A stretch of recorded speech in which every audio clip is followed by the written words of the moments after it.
ते आमचे पठाण सर या ठिकाणी तालुका काँग्रेस कमिटीचे माध्यमावरती आमचे मित्र समाधान भाऊ परस्पर उपस्थित असलेले सागर भाऊ नयन भाऊ आमचे मित्र उज्ज्वल भाऊ उपस्थित सर्व पत्रकार बंधूंनो, ही पत्रकार परिषद घेण्याचं काम छात्रवृत्ती म्हणजे विद्यार्थ्यांचा आवाज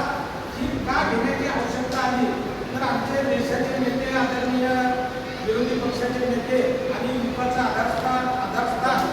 राहुलजी गांधी यांनी विद्यार्थ्यांचा आवाज काय आहे हे जाऊन शेवटच्या विद्यार्थ्यांपर्यंत जाऊन त्याचा अभ्यास केला आणि त्याचा आवाज उठवण्यासाठी संपूर्ण देशामध्ये आमच्या काँग्रेस पक्षाच्या सर्व ज्या लीग आहेत त्यांना कामाला लावलं. कारण की वेळच तशी आपल्यावर अशी आली की आज म्हणजे आपण पाहतो की आमचा ग्रामीण भागातला विद्यार्थी शिक्षण घेत असताना क्लास चालवत असताना आमचे क्लास चालवणारे पठाण सर आहेत आणि त्या क्लासला जात असताना बघा पठाण सर काही गोष्टी सांगत होते की एक टाइम जेवण करून काही विद्यार्थी चहा प्यायला जातात परंतु एखादा विद्यार्थी चहा प्यायची इच्छा तरी